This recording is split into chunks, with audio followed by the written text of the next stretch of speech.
Well, that was interesting.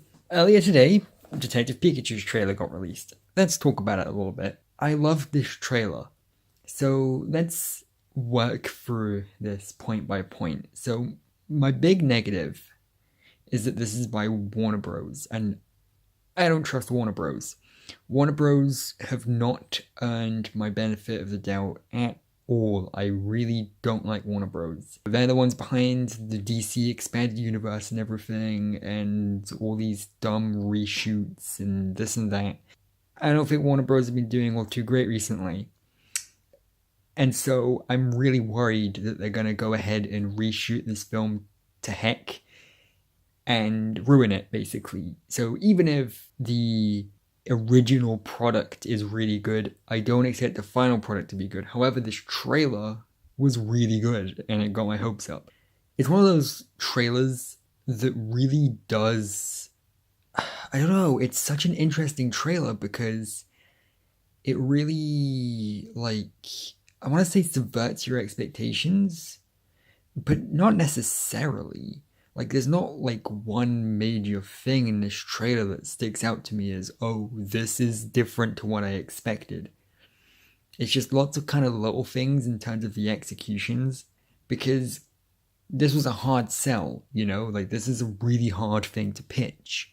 Not only is this live action Pokemon, something that's both a video game and an anime, neither of which have great track records when it comes to live action American films, but also it's like a reboot of a 90s nostalgic property. Everything's going against this film. And when it was first announced, I assumed it was going to get cancelled before we actually learned any information about it. So the fact that it got a trailer and everything, honestly, that surprises me enough on its own. It's kind of a miracle this film got released, or is getting released, because these video game films don't tend to make it very far in production. And I will say, at the very least, I was at least a little more optimistic about this one than I was the Mario film, because I really don't like Illumination. And I'm honestly hoping the Mario film gets cancelled at some point. Isn't that funny? Nintendo used to be so overprotective of their franchises for so long. And then when the time comes to give making movies another shot, they give Pokemon to Warner Bros. And they give Mario to Illumination, two of my least favorite film studios. But at the very least, this Pokemon film, again, the trailer looks great. I guess it's obligation to mention, yes, I would have liked it if Pikachu is voiced by Danny DeVito, but Ryan Reynolds does a good job in this role. Again, I don't like that I look at Pikachu and hear Deadpool, which is really funny because I didn't even watch Deadpool, and I don't like Deadpool. And so I'm not the biggest fan of that, but Ryan Reynolds is a good actor, and you can tell he's trying, and I think the voice does fit. I guess it's just a transitional getting used to hearing Deadpool's voice come out of Pikachu, that kind of transition period. And this really is a solid trailer. It does everything right by all means. I like the change in plot. I was worried when I heard that this was going to be an adaptation of one of the spin-off games, Detective Pikachu, because, well, whenever anyone hears live-action Pokemon film, they immediately go, oh, it should be like a film about like Ash or another Pokemon trainer, or Red or someone, traveling around like Kanto and going to all the different gyms and being the Elite Four and everything. But I think this change they've made works, because beating gyms and having that kind of adventure doesn't really work for a film. It doesn't really fit the structure of a film, because, I mean, again, you've got 7 gyms and the Elite Four. That's a lot of battles to get through. And, the film's gonna presumably be around, 2 hours or so. Not a good ratio. It's better fitted for a video game or a TV series. And so trying to shove that into a film means you're either gonna have to cut out most of the gyms, or you're just gonna have to rush through them very, very quickly. And the gyms make sense from a series perspective and from a game perspective, but in terms of a film, they would just feel like a waste of time. And so having a mystery instead, a mystery being the reason why this adventure takes place, makes a lot more sense. At least it fits the structure of the film a lot better. And I mean, hey, who doesn't like a good mystery, you know? As long as the mystery is well written, I'm down for it. The main character, Tim, I think he's called, having daddy issues, and assumedly that being the plot of the mystery, him and his daddy issues, is very anime, which is funny because Pokemon was one of the only animes to kind of stay away from the daddy issues thing for the most part, so that's very fun, and I like that kind of, I hope it's intentional homage. It works, and I love the visuals to this film, and this is where people are gonna take their sides, I guess. When I first watched this trailer, I thought this film looked ugly. The second time, I liked it a little more. The third time, I actually really liked it. And I've watched it a few more times since then, and every time I watch it, it gels with me a bit more. So, first of all, I thought the film looked a bit too dark and grey and bland looking, but I like their use of colour. It's very intentional, and it makes for a really interesting looking version of the Pokemon universe. It looks very Japanese. It looks kind of like Tokyo. It looks like a bunch of these neon lights in a dark, crowded city. It looks really nice, and it's really grown on me very fast. And so I like these regions, or at least the first 4 regions from the games, were based on Japan, so why not make the film look kind of Japanese? It works, and it strikes a good balance because it still looks American enough that American audiences won't get alienated. It looks really nice. It looks like this film is going to be set in Johto, and then after that they go to Sinnoh. At least that's what I can kind of grasp from what we saw from the trailer. And that's cool. It's interesting that we're not getting Kanto.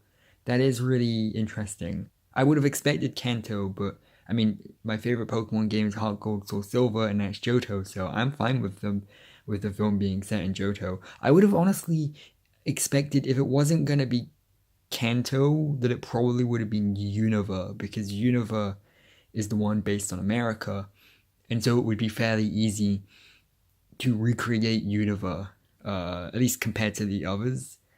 So I like that. I think this film's making a lot of really good, solid decisions. I'm liking that looks more like kind of a dumb slapstick comedy film, because at the end of the day, it's Pokemon. And I think Pokemon taking the kind of more lighthearted comedy sort of vibe like the Sun and Moon anime did is a good move for it. I like that. I like that it's trying to appeal both to the kids and the adults, because oftentimes the fans, when making up their own kind of plot lines for the anime and the films and stuff like that, will forget that the kids exist.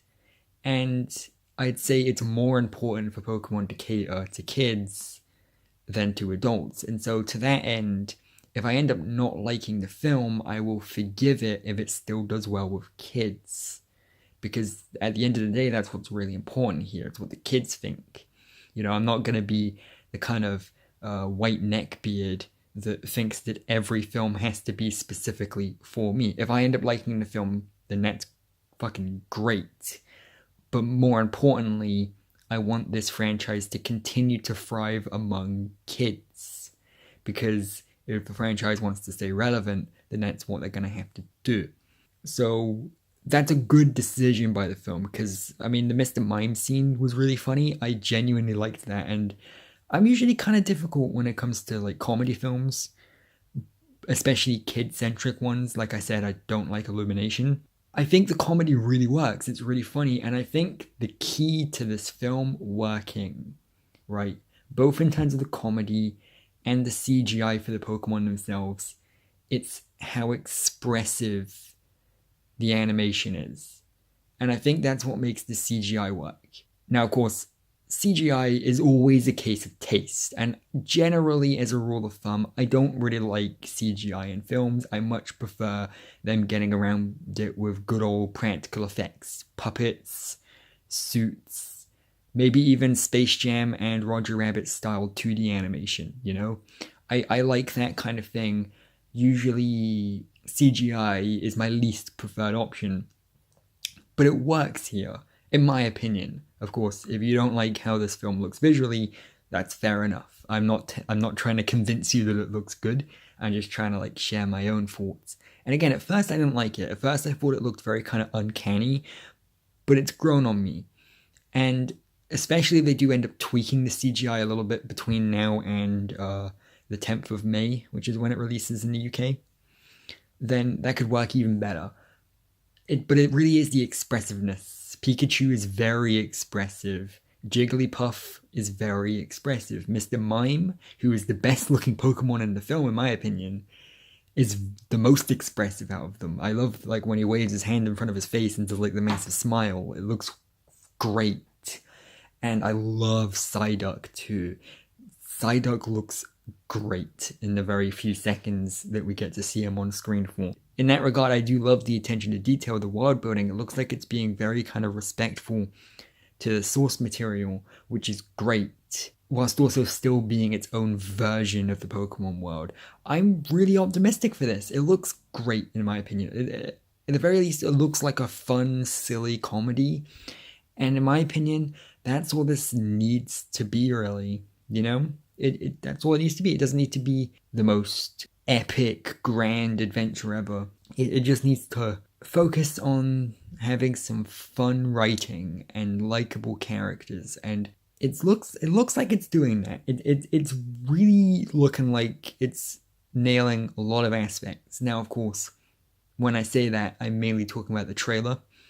It's too early to say whether or not the film itself will be any good, but it looks like the kind of film where, at least if it's bad, it'll be an interesting train wreck. And I would much prefer an interesting train wreck to something that plays it too safe, you know? It just looks really cool. I'm definitely gonna go see it. I gotta commend the person that edited the trailer together. They did a really good job because, again, this was an impossible sell, and yet it's managed to win over quite a few people. And yeah, I'm definitely gonna go see this film. I'm really looking forward to it. Yeah.